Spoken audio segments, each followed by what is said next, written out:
কিভাবে সম্ভব? চলুন তো দেখি।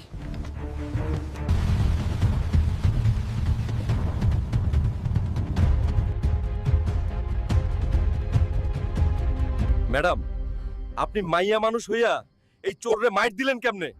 স্যার, আমার স্বামী প্রতিদিন দেরি করে বাড়ি ফিরে, এই জন্য কাল রাতে যখন চোর ঢুকলো আমি তো আমার স্বামী ভাইবা মাইর দিছি, পরে দেখি চোর। এত সাংঘাতিক মহিলা রে বাবা।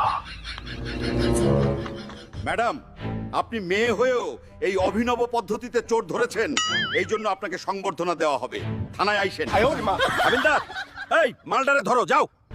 যাক, স্বামী পিটানোর অছিলায় চোরটা ধরা পড়ছে, না হইলে তো আপনার বাসার সব চুরি হয়ে যায়। বন্ধুরা, এই মহিলা চোরটাকে কি মাইডা দিল দেখছেন? যদি চোরের জায়গায় আসলেই তার স্বামী থাকতো কি হইতো ভাবছেন? এইভাবে স্বামী পিটান আপনারা? কমেন্টে জানান আর সাবস্ক্রাইব করেন, নাইলে কিন্তু এই মহিলারে দিয়া পিডামু।